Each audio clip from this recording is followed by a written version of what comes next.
Plus academy, जैसे कि आपको पता है हम यहाँ CHSL 2024 के लिए प्रैक्टिस सीरीज चला रहे हैं, जिसके तहत हम CHSL 2023 के प्रीवियस पेपर को 1 बाय 1 डिस्कस कर रहे हैं। आज हमारा प्रैक्टिस सेट 10 है, इससे पहले हम 9 प्रैक्टिस सेट कर चुके हैं। अगर आपने वो अभी तक नहीं देखे हैं, आप जाकर देख सकते हैं, वो हमारे चैनल पर उपलब्ध है। हमारी क्लास उन सभी बच्चों के लिए जिन्होंने थ्योरी पढ़ी है या फिर थ्योरी नहीं पढ़ी है। जिसने यहाँ थ्योरी पढ़ी है उसको यहाँ बहुत अच्छा खासा रिविजन हो जाएगा, जिसने थ्योरी नहीं पढ़ी है उसको यहाँ बहुत कुछ सीखने को मिला है, क्योंकि हमने यहाँ पे काफी डिटेल में सॉल्यूशन दिया है।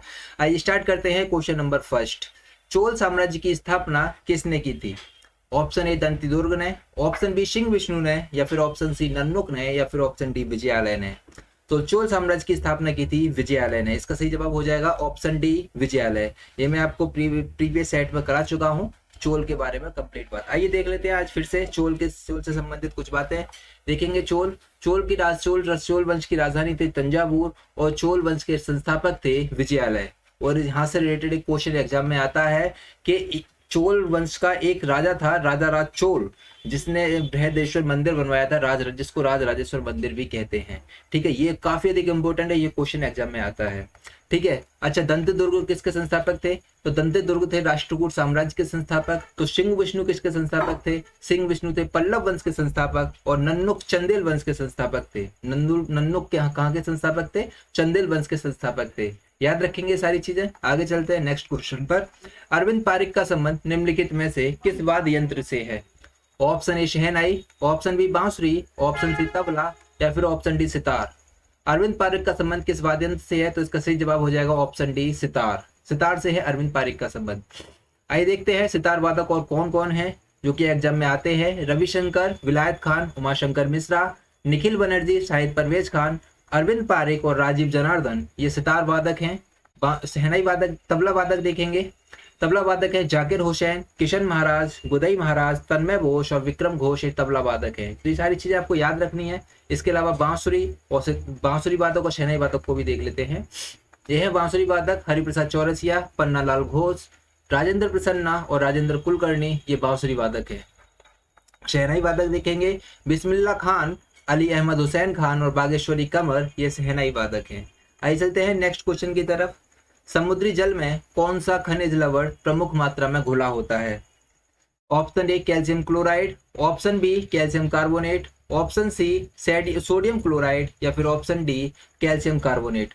तो समुद्री जल में, ये आपको पता ही होगा, सोडियम क्लोराइड घुला रहता है। ठीक है, सोडियम क्लोराइड घुला रहता है किसमें? जल में, समुद्री जल में। अच्छा, सबसे अधिक लवणता वाला महासागर या नहर, सबसे अधिक लवणता वाली झील कौन सी है? आइए देख लेते हैं इसको। सबसे अधिक लवणता वाली सागर और झील कौन सी है? वॉन्स झील है, जो कि तुर्की की है, जिसमें 330% इसमें लवणता है। अच्छा, मृत सागर इजराइल जॉर्डन की है, जो कि 240% जिसमें लवणता है।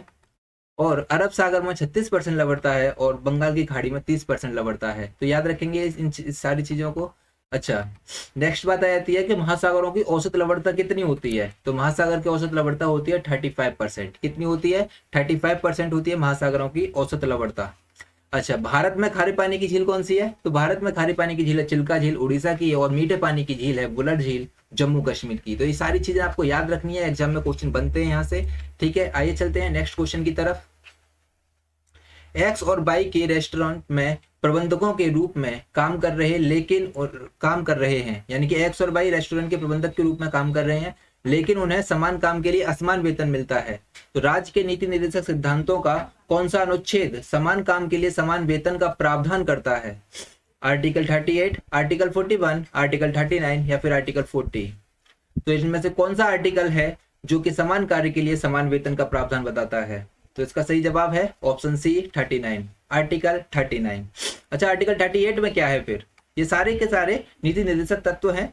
तो आपको पता होगा भैया नीति निर्देशक तत्व कहाँ से लिए गए हैं? आयरलैंड से नीति निर्देशक तत्व लिए गए हैं, आपको पता होना चाहिए इन चीजों को। अच्छा, आर्टिकल 38 में क्या है, इसे देख लेते हैं। आर्टिकल 38 में लोक कल्याण की अभिवृत्ति, यानी कि सरकार जनता का कल्याण करेगी, ये है इसमें। अच्छा, जैसे कि राशन कार्ड बनाएगी सरकार, सामाजिक राजनीतिक न्याय सरकार करेगी। ठीक है, अच्छा तो आ जाते हैं आर्टिकल 41 में क्या है फिर? आर्टिकल 41 में कि सरकार कुछ दशाओं में सरकारी सहायता देगी, जैसे कि शिक्षा प्राप्त करना, वृद्धा पेंशन, विधवा पेंशन, विकलांग को साइकिल, ये सब सरकार करेगी। आर्टिकल 41 में है, सरकार का कर्तव्य होगा ये सब करे। आर्टिकल 39 में क्या है? आर्टिकल 39 में तो हमने देख लिया समान कार्य के लिए समान वेतन है। अच्छा, आर्टिकल 40 में है ग्राम पंचायतों का संगठन, आर्टिकल 40 में है। तो याद रखेंगे आप इसे। आगे चलते हैं, नेक्स्ट क्वेश्चन है हमारे पास। कोशिका का कौन सा भाग पोषक तत्वों को ऊर्जा में परिवर्तित करता है? ऑप्शन ए कोशिका झिल्ली, option B lysosome, option C mitochondria या फिर ऑप्शन डी गुणसूत्र। तो कोशिका का कौन सा भाग पोषक तत्वों को ऊर्जा में परिवर्तित करता है? तो इसका सही जवाब होगा माइटोकॉन्ड्रिया। माइटोकॉन्ड्रिया को पावर हाउस भी कहते हैं। देखते हैं थोड़ी सी बातें कोशिका झिल्ली, लाइसोसोम, माइटोकॉन्ड्रिया, गुणसूत्र के बारे में क्या क्या चीज होती है ये। देखिए कोशिका झिल्ली को देखेंगे। कोशिका झिल्ली कोशिका का बाहर का आवरण होता है जो कोशिका के अंदर और बाहर के पदार्थों के प्रवेश और निकास को नियंत्रित करता है। और यह अर्ध पारगम में होता है, ये कुछ ही वस्तुओं को जाने देता है। ठीक है, तो कोशिका झिल्ली जो होती है कुछ ही वस्तुओं को जाने देती है, जो आवश्यक चीजें होती है उनको जाने देती है। ठीक है, अच्छा लाइसोसोम, लाइसोसोम की खोज डी डुवे ने की थी। किसने की थी? डी डुवे ने की थी, याद रखेंगे इसे। अच्छा ये कोशिका के अंदर पाचन का कार्य करता है। इसके अंदर जल अपघटक एंजाइम पाया जाता है और इसे आत्महत्या की थैली भी कहते हैं। तो क्वेश्चन आया हुआ है भैया कि आत्महत्या की थैली किसे कहते हैं? तो लाइसोसोम को आत्महत्या की थैली भी कहते हैं। ठीक है, याद रखेंगे इसे। अच्छा आरबीसी के अंदर लाइसोसोम नहीं पाया जाता। जो हमारे अंदर आरबीसी होती है वो आरबीसी के अंदर लाइसोसोम नहीं पाया जाता है, इसलिए खराब आरबीसी कहाँ चली जाती है? इसलिए खराब आरबीसी स्प्लीन में चली जाती है। इस वजह से स्प्लीन को आरबीसी की कब्र भी कहते हैं। याद रखेंगे इसे। आगे चलते हैं, नेक्स्ट है माइटोकॉन्ड्रिया। तो माइटोकॉन्ड्रिया में इसकी खोज अल्टमैन ने की थी, माइटोकॉन्ड्रिया की खोज। और यहाँ ऑक्सीशोषण होता है। कैसा शोषण होता है? ऑक्सीशोषण होता है। ठीक है, और यहाँ केप्स साइकिल। अच्छा मैं ऑक्सीशोषण की बात करूंगा तो हमारी कोशिका के अंदर दो तरह के शोषण होते हैं, एक ऑक्सीशोषण होता है और एक अनऑक्सीशोषण होता है। अनऑक्सीशोषण कोशिका द्रव्य के अंदर होता है और ऑक्सीशोषण होता है माइटोकॉन्ड्रिया के अंदर। ठीक है, यहाँ केप्स साइकिल चलती है ऑक्सीशोषण के दौरान, यहाँ पे केप्स साइकिल चलती है जिसके फलस्वरूप एटीपी और ग्लूकोज बनते हैं जिससे हमें ऊर्जा मिलती है। इसी वजह से कोशिका का माइटोकॉन्ड्रिया को कोशिका का पावर हाउस या शक्ति गृह कहते हैं। तो उम्मीद करता हूँ समझ में आया होगा। आगे चलते हैं क्रोमोजोम, गुणसूत्र को। ठीक है, गुणसूत्र को देखेंगे। ठीक है, इसकी खोज की थी वाल्डेयर ने और ये हमारी कोशिका के अंदर केंद्रक होता है और केंद्रक के अंदर होता है गुणसूत्र और गुणसूत्र के अंदर पाए जाते हैं जीन और जीन में ही आनुवंशिक गुण पाए जाते हैं, जीन में आनुवंशिक लक्षण पाए जाते हैं क्रोमोजोम के अंदर। अच्छा जीन की खोज किसने की थी? जीन की खोज की थी जोहानसन ने की थी। ठीक है, अच्छा मानव के अंदर 23 जोड़ा या फिर 46 गुणसूत्र होते हैं जिसमें से मेल के अंदर देखेंगे तो 44 प्लस XY गुणसूत्र होते हैं, यानी 44 ये हो जाते हैं और XY ये 2 ये हो जाते हैं, तो इस तरह से 46 गुणसूत्र रहते हैं। और मेल के अंदर 44 प्लस XX गुणसूत्र होते हैं, याद रखेंगे। आइए चलते हैं नेक्स्ट क्वेश्चन पर। सरकारी बजट आगामी वित्तीय वर्ष के लिए सरकारी प्राप्तियों और सरकारी व्यय के अनुमानों का विवरण है। भारत में वित्तीय वर्ष की अवधि कहां से कहां तक होती है, इसने हमसे ये पूछा है। ऑप्शन ए 1 जनवरी से 31 दिसंबर तक, ऑप्शन बी 1 फरवरी से 31 जनवरी तक, ऑप्शन सी 1 अक्टूबर से 31 अगस्त तक या फिर ऑप्शन डी 1 अप्रैल से 31 मार्च तक। तो इसका सही जवाब हो जाएगा ऑप्शन डी 1 अप्रैल से 31 मार्च तक। तो वित्तीय वर्ष की अवधि होती है 1 अप्रैल से 31 मार्च तक वित्तीय वर्ष की अवधि होती है। अच्छा इसमें बजट की बात की गई है, थोड़ा बजट के बारे में देख लेते हैं हम। बजट, तो भारत का पहला बजट लॉर्ड कैनिंग के समय 1860 में जेम्स विल्सन ने प्रस्तुत किया था। किसने प्रस्तुत किया था? जेम्स विल्सन ने प्रस्तुत किया था। इसलिए जेम्स विल्सन को भारत में बजटीय प्रणाली का जनक कहा जाता है। तो भारत में बजटीय प्रणाली का जनक किसे कहा जाता है? जेम्स विल्सन को कहा जाता है, आप ये याद रखेंगे। अच्छा स्वतंत्र भारत का पहला बजट 26 नवंबर 1947 को पहले वित्त मंत्री आर.के. शेट्टी ने पेश किया था। तो पहले वित्त मंत्री कौन बने? आर.के. शेट्टी, ये अंतरिम सरकार के वित्त मंत्री बने थे। ठीक है, तो स्वतंत्र भारत का पहला बजट 26 नवंबर 1947 को पेश किया गया था। आगे चलते हैं। अच्छा जी, गणतंत्र भारत का पहला बजट 1950 में पेश किया गया था, जॉन मथाई ने। किसने पेश किया था? जॉन मथाई ने। गणतंत्र भारत किसे कहते हैं? जब हमारा संविधान लागू हो गया था उसके बाद हमारे भारत को गणतंत्र भारत कहा जाने लगा। तो गणतंत्र भारत का पहला बजट 1950 में जॉन मथाई ने पेश किया था, आप ये याद रखेंगे। ठीक है, अच्छा भारत की पहली महिला वित्त मंत्री कौन थी? इंदिरा गांधी। भारत की पहली महिला वित्त मंत्री इंदिरा गांधी थी, जबकि पूर्णकालिक महिला वित्त मंत्री बनी है निर्मला सीतारमन। ठीक है, ये महिला है भाई, यहाँ पर आप इसे ठीक कर लेना, महिला वित्त मंत्री है, महिला वित्त मंत्री निर्मला सीतारमन है। अच्छा सर्वाधिक बजट पेश करने का श्रेय मोरारजी देसाई को जाता है। इन्होंने 10 बार बजट पेश किया था, 8 बार पूर्णकालिक और 2 बार अंतरिम बजट। तो ये वाला क्वेश्चन बहुत ज्यादा इंपॉर्टेंट है क्योंकि ये कई सारे एग्जाम में आया हुआ है। मोरारजी देसाई को सबसे ज्यादा बार बजट किसने पेश किया था? मोरारजी देसाई ने पेश किया था। ये क्वेश्चन एग्जाम में आया हुआ है, ये इंपॉर्टेंट है, याद रखेंगे इसे। अच्छा भारत में बजट पेश करने की परंपरा फरवरी महीने के अंतिम कार्य दिवस पर है, यानी कि बजट सत्र के दौरान ही बजट पेश किया जाता है, आप इसे याद रखेंगे। आगे चलते हैं, नेक्स्ट क्वेश्चन है हमारे पास, निम्नलिखित में से किस राज्य में मानसून के निवर्तन के दौरान वर्षा होती है? अच्छा, किस राज्य में मानसून के निवर्तन के दौरान वर्षा होती है? निवर्तन से मतलब होता है मानसून के लौटते समय वर्षा होती है। Option A Madhya Pradesh, option B Gujarat, option C Bihar, option D Tamil Nadu. देखिए, मानसून के लौटते समय वर्षा होती है तमिलनाडु में। कहाँ होती है? तमिलनाडु में।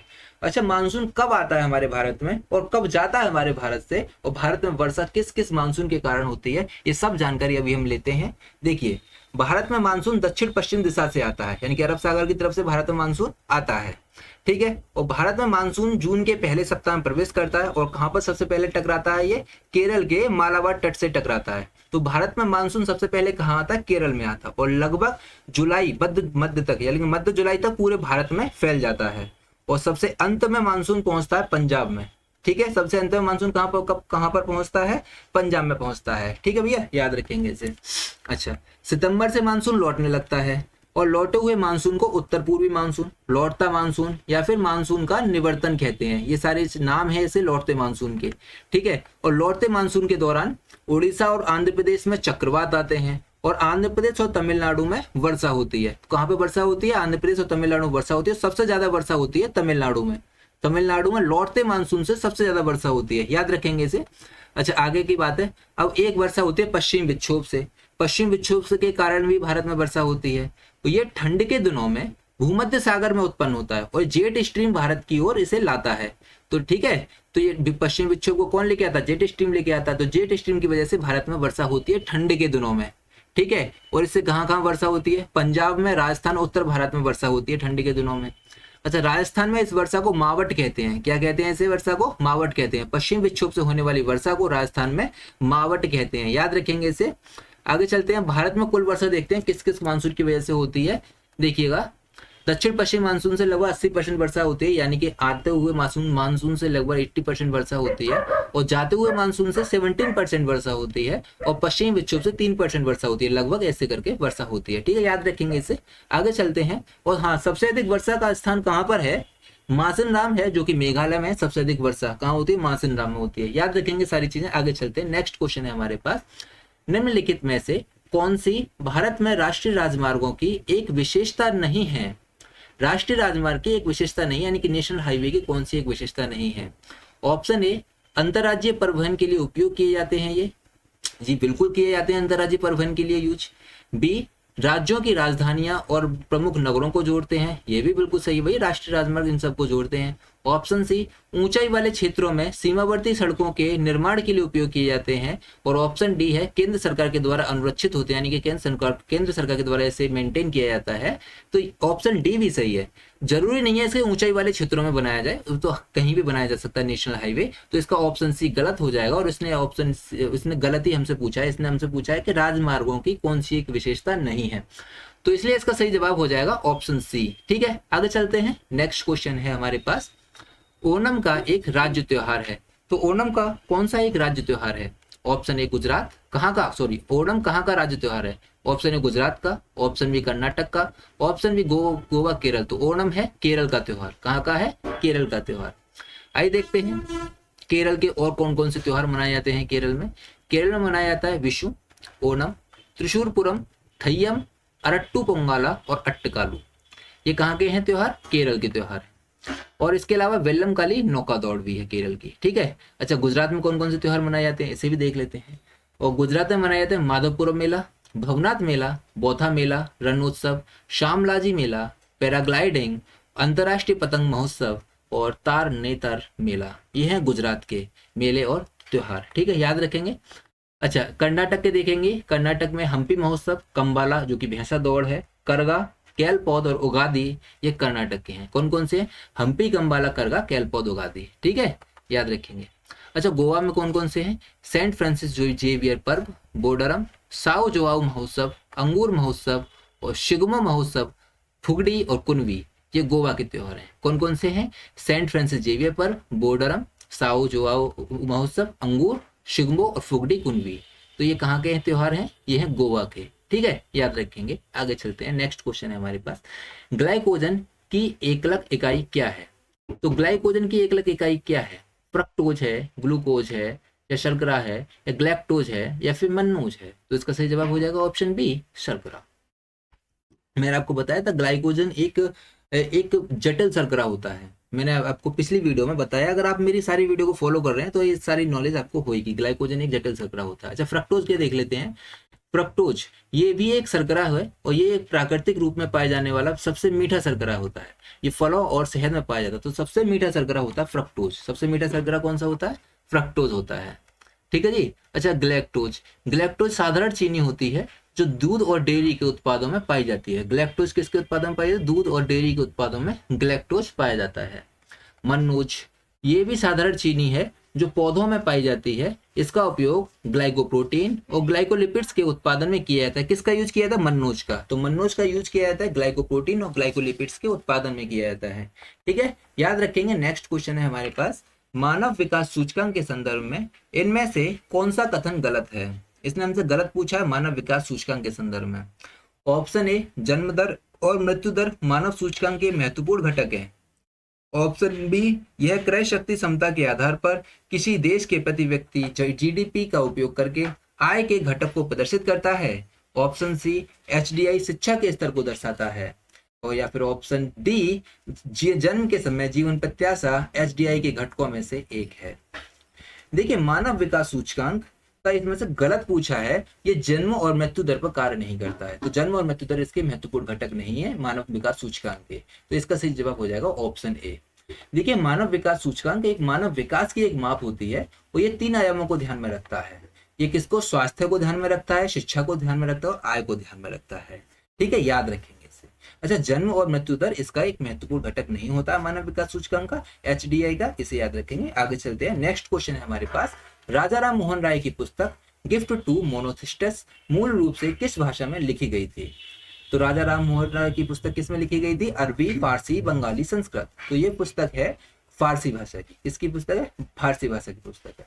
अच्छा, राजा राम मोहन राय के बारे में हमने पिछली वीडियो में भी देखा है, अगर आपको नहीं पता है तो हम इस वीडियो में भी देख लेते हैं। राजा राम मोहन राय ने ब्रह्म समाज की स्थापना की थी, आपको पता होगा। आइए देखते हैं कुछ और बातें। ब्रह्म समाज की स्थापना उन्होंने कब की थी? 1828 में की थी, कलकत्ता में की थी। और इसके संस्थापक राजा राम मोहन राय थे और इन्हें राजा की उपाधि दी थी अकबर द्वितीय ने। ठीक है, तो इनको राजा की उपाधि किसने दी थी? अकबर द्वितीय ने इनको राजा की उपाधि दी थी। इन्होंने हिंदू धर्म की कुप्रथाओं के विरुद्ध आवाज उठाई और मूर्ति पूजा का विरोध किया था। ठीक है, इसके अलावा इन्होंने सती प्रथा का अंत करवाया था लॉर्ड बेंटिक के सहयोग से 1829 ईस्वी में। तो 1829 ईस्वी में लॉर्ड बेंटिक के सहयोग से सती प्रथा का अंत करवाया था किसने? राजा राम मोहन राय ने। इसके अलावा एकेश्वरवाद मत के प्रचार के लिए 1815 में आत्मीय सभा की गठन भी किया था इन्होंने। ठीक है, आत्मीय सभा का गठन किया था किसने? राजा राम मोहन राय ने। अच्छा, एकेश्वरवाद मतलब से समझते हैं एकेश्वरवाद क्या होता है? ये एक ईश्वर पर विश्वास रखने वाला। ठीक है। अच्छा, इसके अलावा इन्होंने 1817 में डेविड हेयर के सहयोग से कलकत्ता में हिंदू कॉलेज की स्थापना की और 1825 में कलकत्ता में ही वेदांत कॉलेज की स्थापना की थी। किसने? राजा राम मोहन राय ने। याद रखेंगे, इन्होंने कुछ पत्रिका और अखबार भी लिखे, अखबार का भी प्रकाशन किया। कौन कौन से? मिरातुल अखबार जो कि फारसी भाषा में है, तोहफत उल मुहद्दीन फारसी भाषा में है, संवाद कौमुदी का भी इन्होंने प्रकाशन किया था जो कि बांग्ला भाषा में। याद रखेंगे आप। आगे चलते हैं। नेक्स्ट क्वेश्चन है हमारे पास, पृथ्वी के चुंबकीय क्षेत्र का उद्देश्य क्या है? ऑप्शन ए, पृथ्वी पर जीवन के लिए एक ऊर्जा स्रोत प्रदान करना। पृथ्वी के चुंबकीय क्षेत्र का उद्देश्य क्या है? तो ऊर्जा प्रदान करेगा, ये तो गलत हो जाएगा, वैसे भी गलत हो रहा है। ऑप्शन बी, पृथ्वी की जलवायु को नियंत्रित करना। ऑप्शन सी, पृथ्वी को सौर वायु और ब्रह्मांडीय विकिरण से बचाना। या फिर ऑप्शन डी, समुद्र में ज्वार भाटा उत्पन्न करना। देखिए, पृथ्वी के चुंबकीय क्षेत्र का उद्देश्य होता है पृथ्वी को सौर वायु और ब्रह्मांडीय विकिरण से बचाना। भाई ऊर्जा थोड़ी प्रदान करेगा, जलवायु कैसे नियंत्रण कर लेगा ये? ठीक है। और ज्वार भाटा तो कोरियोलिस बल की वजह से और चंद्रमा के गुरुत्वाकर्षण बल की वजह से आता है। तो ऑप्शन डी भी नहीं हो सकता, तो इसका ऑप्शन सी हो जाएगा इसका सही जवाब। पृथ्वी को सौर वायु और ब्रह्मांडीय विकिरण से बचाता है पृथ्वी का चुंबकीय क्षेत्र। आइए चलते हैं नेक्स्ट उस पर चलते हैं। अगर आपको इस क्लास का पीडीएफ चाहिए तो हम आपको हमारे चैनल को सब्सक्राइब करके बेल आइकन को प्रेस करके और पूरी वीडियो देखने के बाद अगर आप इस नंबर व्हाट्सएप कर देते हैं तो आपको लगभग 1 आवर के अंदर आपको इसका पीडीएफ मिल जाएगा। आइए चलते हैं नेक्स्ट क्वेश्चन की तरफ। भारत का पहला और दुनिया का दूसरा 100% मेथनॉल संचालित प्रोटोटाइप ट्रक का अनावरण कहां पर किया गया था? ऑप्शन ए, बेंगलुरु में, ऑप्शन बी, दिल्ली में, ऑप्शन सी, हैदराबाद, या फिर ऑप्शन डी, चेन्नई। तो 100% मेथनॉल संचालित प्रोटोटाइप ट्रक का अनावरण किया गया था बेंगलुरु में। तो इसका सही जवाब हो जाएगा ऑप्शन ए बेंगलुरु। आइए चलते हैं नेक्स्ट क्वेश्चन की तरफ। भारत की जनगणना 2011 के अनुसार दशकीय जनसंख्या वृद्धि दर कितनी है? ये मैंने कराया है आपको पिछली वीडियो में। Option A 16.2%, option B 17.2%, option C 16.7% या फिर ऑप्शन डी 17.7%। तो 2011 की जनगणना के 2011 की जनगणना को हमने पिछली वीडियो में बताया है। तो जो दशकीय जनसंख्या वृद्धि है वो लगभग 17.65% है। तो इसमें 17.65% के पास कौन सा 16 ये तो नहीं हो सकता, ये भी नहीं हो सकता। इसका सही जवाब हो जाएगा ऑप्शन डी 17.7%। देख लेते हैं आज फिर से 2011 की जनगणना को। देखिए जनगणना के मुख्य तथ्य को देखेंगे। सबसे पहले भारत में पहली बार जनगणना लॉर्ड मेयो ने करवाई थी 1872 में। ये अनौपचारिक जनगणना कराई थी, ये उन्होंने पूरी जनगणना नहीं करा पाई थी। इसके बाद पूरी तरह से जनगणना कराई थी 1881 में लॉर्ड रिपन ने। ठीक है, याद रखेंगे लॉर्ड रिपन ने करवाई थी। और लॉर्ड रिपन ने वर्नाकुलर प्रेस एक्ट को भी खत्म करवाया था। ठीक है, याद रखेंगे। और प्रथम स्वतंत्र जनगणना हुई थी 1951 में, सॉरी। ठीक है, प्रथम स्वतंत्र जनगणना कब हुई थी? 1951 में हुई थी। आइए देखते हैं और आगे की चीजें। 2011 की जनगणना के मुख्य तथ्य देखेंगे अब। देखिए भारत की आबादी 121 करोड़ है और विश्व की जनसंख्या का लगभग 17.5%। ये परसेंटेज याद रखनी है आपको, एग्जाम में बनती है। तो भारत की आबादी विश्व की जनसंख्या का कितना परसेंट है? 17.5% है। और 2001 और 2011 की दौरान जनसंख्या वृद्धि दर कितनी है? 17.64% है। कितनी है? 17.64% है। और ग्रामीण जनसंख्या कितनी है? 68.8%। और नगरीय जनसंख्या है 31.2%। और सबसे अधिक जनसंख्या वाला राज्य है उत्तर प्रदेश, 20 करोड़ है यहाँ की जनसंख्या। और सबसे कम जनसंख्या वाला राज्य है सिक्किम, जहाँ की जनसंख्या 6 लाख है। और सबसे अधिक लिंगानुपात है केरल में और सबसे कम लिंगानुपात है हरियाणा में। सबसे अधिक साक्षरता दर देखेंगे तो केरल में है 94% सबसे अधिक साक्षरता दर है। और सबसे कम साक्षरता दर है बिहार में, जो कि 61.8% है। ठीक है, याद रखेंगे। आगे चलते हैं। कुचिपुड़ी नर्तक वी सत्यनारायण शर्मा, शर्मा है, गा नहीं है भैया। ठीक है, यस क्या है? शर्मा। वी सत्यनारायण शर्मा को निम्नलिखित में से किस प्रकार से सम्मानित किया गया? ऑप्शन ए ज्ञानपीठ पुरस्कार, ऑप्शन बी सरस्वती सम्मान, ऑप्शन सी पद्मश्री या फिर ऑप्शन डी पुरस्कार कबीर पुरस्कार। तो कुचिपुड़ी नर्तक वी सत्यनारायण शर्मा को किस पुरस्कार से सम्मानित किया गया है? देखिए ज्ञानपीठ, सरस्वती, कबीर पुरस्कार ये साहित्य के क्षेत्र के पुरस्कार हैं। तो ये नर्तक के क्षेत्र, कला के क्षेत्र में पुरस्कार दिया जाने वाला कौन सा है? इसमें पद्मश्री। और मोस्टली मैं आपको बताऊं तो जो नर्तकों को जो पुरस्कार दिया जाता है वो मोस्टली मैं सबसे ज्यादा बार देखूंगा तो पद्म पुरस्कार और संगीत नाटक अकादमी पुरस्कार दिया जाता है इनको। ठीक है, तो इसका सही जवाब हो जाएगा पद्मश्री। देखेंगे ज्ञानपीठ पुरस्कार एक साहित्य के क्षेत्र में दिए जाने वाले पुरस्कार है। इसकी स्थापना 1961 में हुई थी। भारतीय भाषा के साहित्य में उत्कृष्ट योगदान के लिए दिया जाता है। और ये साहित्य के क्षेत्र में सबसे ऊंचा पुरस्कार है, सर्वोच्च पुरस्कार है ज्ञानपीठ पुरस्कार। और प्रथम प्राप्तकर्ता थे ज्ञानपीठ पुरस्कार के श्री शंकर कुरु, जो मलयालम भाषा में मिला था। अच्छा, सरस्वती सम्मान देखेंगे तो सरस्वती सम्मान की स्थापना 1991 में हुई थी। और इसके पहले पुरस्कार जो दिया गया था हरवंश राय बच्चन को दिया गया था 1991 में। ठीक है, ये भी किसी भी भारतीय भाषा में गद्य और कविता के साहित्यिक कार्यों के लिए दिया जाता है सरस्वती सम्मान। ठीक है, याद रखेंगे इन चीजों को। कबीर पुरस्कार जो दिया जाता है वो दिया जाता है सांप्रदायिक सौहार्द को बढ़ावा देने के लिए। ठीक है, और इसकी शुरुआत हुई थी 1990 में। अच्छा जी, अब बात करेंगे कुचिपुड़ी नृत्य की, जो कुचिपुड़ी नृत्य से जो क्वेश्चन में भी आया था। तो कुचिपुड़ी नृत्य ये आंध्र प्रदेश का एक शास्त्रीय नृत्य है। अच्छा, हमारे भारत में कितने शास्त्रीय नृत्य हैं? 8 शास्त्रीय नृत्य हैं। आपको पता होगा, मैंने आपको कई वीडियो में बताया भी है। अच्छा, ये इस नृत्य का सबसे लोकप्रिय रूप है मटका नृत्य। कौन सा नृत्य? मटका नृत्य। तो मटका नृत्य किससे संबंधित है? कुचिपुड़ी नृत्य से संबंधित है मटका नृत्य। ठीक है, और कुचिपुड़ी नृत्य के साथ कर्नाटक संगीत का उपयोग किया जाता है। किसका उपयोग किया जाता है? कर्नाटक संगीत का यूज किया जाता है। ठीक है जी। अच्छा, इसके संबंधित कलाकार देख लेते हैं। यामिनी कृष्णमूर्ति, स्वप्न सुंदरी, अपर्णा सतीशन, पद्मा रेड्डी, राधा रेड्डी और शोभा नायडू, ये हैं कुचिपुड़ी नृत्य के कलाकार। कौन कौन से? यामिनी कृष्णमूर्ति, स्वप्न सुंदरी, अपर्णा सतीशन, पद्मा रेड्डी, राधा रेड्डी और शोभा नायडू। ठीक है, आगे चलते हैं नेक्स्ट क्वेश्चन की तरफ। हमारे पास नेक्स्ट क्वेश्चन है, निम्नलिखित में से कौन सा सरकार द्वारा लिए गए कुल ऋण का सबसे सही अनुमान है? यानी कि हमारी सरकार के द्वारा लिए गए कुल ऋण का सही अनुमान क्या है? ऑप्शन ए प्राथमिक घाटा, ऑप्शन बी राजस्व प्राप्तियां, ऑप्शन सी मुद्रा की पूर्ति या फिर ऑप्शन डी राजकोषीय घाटा।